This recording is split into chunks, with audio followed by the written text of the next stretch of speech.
बिहार का बजट अभी कुछ दिन पहले आया था और उसके बाद होली का अवकाश हो गया। यह बिहार का पहला बजट है जो एक पिछले बजट से भी कम। अगर आप जो सरकार की उधारी है उसको हटा दीजिए तो यह बजट केवल 2,38,00,000 रुपए 2,38,327 करोड़ रुपए का बजट है जो बिहार सरकार ने अनुपूरक मांगे रखी हैं कि अभी उनको और कितने राशि की जरूरत है। अगर उन राशियों को जोड़ लिया जाए, मतलब इसको रिवाइज एस्टिमेट करते हैं, तो 23-24 का बजट जो है वह 22-23 के रिवाइज एस्टिमेट के बाद के बजट से, मतलब एक्चुअल खर्चा सरकार का कितना होने जा रहा है उसके मुकाबले 12% कम। तो यह बताता है कि बिहार पुनः उसी रसातल में जा रहा है। और 12% कम होने के अलावा इसमें 23,559 करोड़ रुपया और लौटाना। तो आप जो नया बजट बना है उसको आप समझ सकते हैं। और उस पर भी एक जो कहावत है कि करेले पर नींद चढ़ा, इसमें अचानक सोचा गया है कि हमको स्टेट जीएसटी में 26% राशि ज्यादा मिलेगी। कोई ऐसा जीएसटी दर में मेजर परिवर्तन नहीं होने जा रहा है। वो खुद फाइनेंस मिनिस्टर बजट प्रोड्यूस देते हैं और फाइनेंस मिनिस्टर ही जीएसटी के भाग होते हैं। कोई इस तरह का नहीं है। तो आप ऐसे ही कैसे जोड़ लिए हैं कि भाई 26% आपका स्टेट का जीएसटी कलेक्शन ज्यादा होगा। उसी तरह से जो फिस्कल डेफिसिट है, मतलब जो ऋण देने की जो क्षमता कह सकते हैं एक तरह से, यह 3% रखा गया है। और 22-23 में जो अनुदान मांगों का जो बजट दिया गया है बिहार सरकार के द्वारा, उसके हिसाब से फिस्कल डेफिसिट अर्थात उधार लेने की जो आप क्षमता जो कोई भी राज्य केंद्र सरकार से ले सकती है उसको 8.8% जीएसडीपी का रखा गया है। माननीय विजय चौधरी जी को मैं बहुत ही अच्छा संविधान का जानकार मानता हूँ, काफी पढ़े लिखे योग्य व्यक्ति है।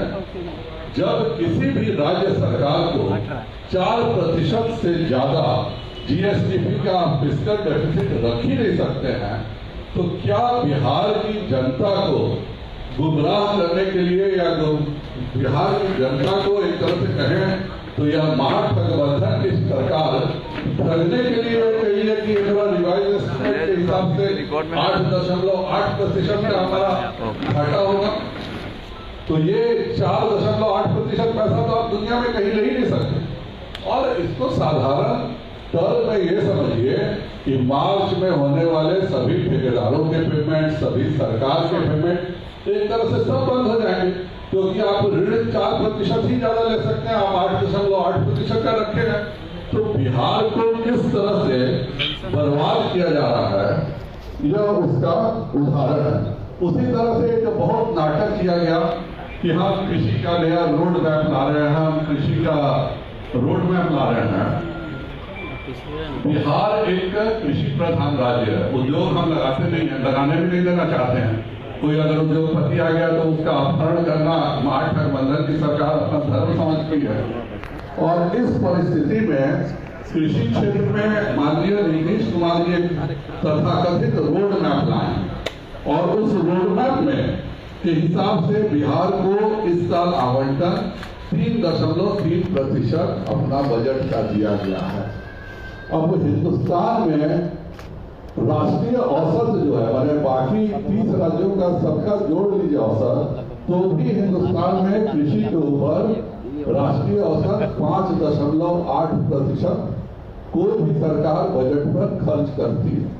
और हम एक कृषि प्रधान राज्य होने के बाद केवल अपने किसानों को 3.3% ही अपने हिस्सा देने को तैयार है, जबकि हमारा अर्थव्यवस्था में कृषि के कमाई का हिस्सा 26%। तो जो आपको आमदनी 26% देता है उसके लिए आपने कृषि किसानों के लिए आपने राष्ट्रीय औसत से भी 2% 2.5% कम आपने राशि दी है। तो विजय चौधरी जी को यह बताना चाहिए। वैसे ही बेरोजगारी की बात करें, इतना नाटक करते हैं तेजस्वी जी। बिहार में बेरोजगारी का प्रतिशत अगर देश में 4% है तो बिहार में 6 है। 15 से 29 सालों के लोगों के लिए बेरोजगारी का प्रतिशत देश में 12% है तो बिहार में 20% है।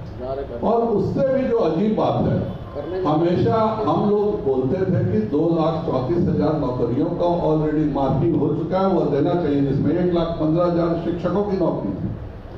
लेकिन अगर आप बिहार का ये देखें तो केवल 31,000 करोड़ रुपए दिया गया है नौकरियों के सैलरी के नाम पर। अब पिछले बार से केवल 4% पैसा बढ़ा करके, 4% तो आपका मुद्रास्फीति में जिन लोगों को नौकरी है वो लोग का बढ़ जाएगा। तो इसका मतलब यह है कि आप अभी भी शिक्षकों को क्या बरगलाने और बेवकूफ बनाने का काम कर रहे हैं कि आपने जब बजट में प्रावधान ही नहीं रखा किसी के, न शिक्षकों के नौकरी के पैसे देने का, न पुलिस के पैसे देने का, जबकि यह सच्चाई है कि बिहार एकमात्र राज्य है जहां पुलिस में 3 में से 2 पद खाली है और शिक्षकों का भी 1,15,000 की नौकरियां उपलब्ध हैं, उसका पैसा उपलब्ध है। और बिहार सरकार को देने में कोई दिक्कत भी नहीं होनी चाहिए। इसलिए नहीं होनी चाहिए क्योंकि सैलरी और पेंशन का जो खर्चा होता है वह हिंदुस्तान में कोई भी प्रदेश अपना 54% पैसा सैलरी में जो अपने और पेंशन में देता है। बिहार में यह केवल 37% है। अर्थात जो देश में लोग तनख्वाह में दूसरे प्रदेश खर्चा करते हैं उसके मुकाबले आप 17% कम राशि खर्च करते हैं। और पिछले साल जब बात हो गई थी अप्रैल में कि भाई 2,35,000 हम नौकरियां देंगे, 1,15,000 के शिक्षकों की देंगे, तो इसमें क्या दिक्कत है यह हम लोगों को समझ में नहीं आ रहा है। ये पूरा बजट जो है बिहार सरकार ने धोखे का बजट किया है। उसी तरह से आप कहते हैं कि शिक्षा में हम खर्च कर रहे हैं। अगर आप रिवाइज एस्टिमेट देखिए तो 22-23 में आपने शिक्षा के लिए 55,111 करोड़ रुपए मांगे हैं और इस साल आपने 42,381 करोड़ रुपए खर्च के लिए दिया है। अर्थात आप 22-23 के मुकाबले 23% राशि 23-24 में खर्च करना चाहते हो। और ये सब बिहार सरकार का जो डाटा है, जो बिहार सरकार के माननीय वित्त मंत्री ने रिलीज किया है, मैं उससे पढ़ रहा हूं। मैंने पूरा बजट पढ़ा है और इसमें कुछ भी मेरे द्वारा कहा गया नहीं है। जो बिहार सरकार डाटा दे रही है वही सब मैं पढ़ रहा हूं। उसी प्रकार से एक तरफ प्रधानमंत्री कह रहे हैं कि हर गरीब को आवास मिले। आपने क्या किया कि 12,543 करोड़ 22-23 में पैसे दे रहे हैं आप आवास के लिए और इस साल आप केवल 7,504 करोड़ दे रहे हैं। अर्थात 40% राशि गरीबों के मकान के लिए भी आपने इस बजट में पिछले साल के जो आपका रिवाइज एस्टिमेट का बजट है उससे कम किया। बिजली के क्षेत्र में हमारे बहुत प्रमुख मंत्री हैं, लेकिन उसमें भी 16,439 करोड़ के मुकाबले इस बार केवल 11,436 करोड़ दिया गया, अर्थात 30% कम। और उससे भी दुर्भाग्य की बात है कि आपने एक योजना शुरू की है स्मार्ट प्रीपेड मीटर। इसमें आप चाहिए नहीं चाहिए आपको 100 रुपया हर मीटर पर खर्चा रहेगा। कितने गरीब बेचारे हैं जिनका 200-300 रुपया बिल ही आता है, आप 100 रुपया खाली स्मार्ट मीटर के नाम पर आप लेना चाह रहे हैं एक गरीब से। उसी प्रकार मतलब हमारा यही कहना है कि क्या बिहार को फिर से आप गर्त में भेजना चाह रहे हैं, क्योंकि बिहार ने 1990 से 2005 का काल देखा और बिहार ने 2012 से 2017 का भी कार्यकाल देखा। जब एनडीए में के शासन नहीं था, भारतीय जनता पार्टी शासन में नहीं थी और यही नीतीश कुमार मुख्यमंत्री थे, तो भी बिहार का औसत जो परसेंटेज है आमदनी का 2012 से 17 के 5 सालों में राष्ट्रीय औसत से कम था।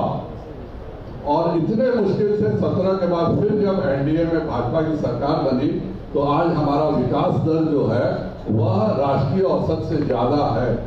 अब फिर से ये महागठबंधन की सरकार बन गई है, तो क्या उसके लिए आप फिर विकास दर घटाने जा रहे हैं क्या? क्योंकि आपका पूरा का पूरा बजट छूट बोल रहा है। आप विधानसभा में बजट रखे हैं और आपका पूरा बजट, आप ही का बजट मैं पढ़ रहा हूँ, मैं एक शब्द अलग से नहीं पढ़ रहा हूँ। ये जितनी बातें मैंने कहा है माननीय विजय चौधरी जी के बजट से ही मैंने लेकर के किया है।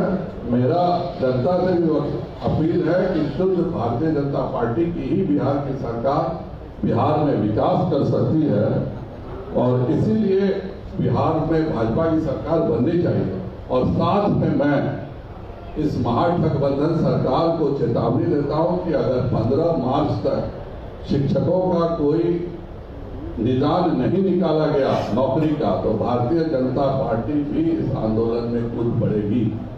और आप लगातार झूठ बोल रहे हैं। जब अप्रैल में आपने भाजपा से कहा था पिछले साल कि हम शिक्षकों को नौकरी देंगे, आपका एक मानसिक विकलांग शिक्षा मंत्री, मैं तो उसको मानसिक तौर पे विकलांग मानता हूँ, उसने भी कह दिया कि भाई हम नौकरी का मैंने दस्तखत कर दिया है। नीतीश कुमार जी भी सुने, आप लोग के जितने आप लोग मीडिया चैनल से सब होली के पहले शिक्षकों को तोहफा मिलेगा, होली के पहले जिस मीडिया चैनल में जाते थे ये दिखता था, उसके बारे में बजट में आप 1 रुपया नहीं देते हैं। तो आप बजट में पैसा नहीं देते हैं तो आप शिक्षकों को नौकरी कैसे दे दीजिएगा? तो अगर 15 मार्च तक शिक्षकों के नौकरी का कोई सोल्यूशन नहीं निकला तो भारतीय जनता पार्टी इस आंदोलन को निश्चित तौर पर अंतिम परिणति तक इस आंदोलन में भाग लेगी। मैं पुनः एक बिहारी होने के नाते माननीय मुख्यमंत्री से कहूंगा कि शिक्षकों को और जो नौकरी के जो भी 2,34,000 भारतीय जनता पार्टी के समय तय हुए नौकरी हैं उनको वह शीघ्र पूरा करें, नहीं तो भाजपा आंदोलन के लिए मजबूर हो जाएगी।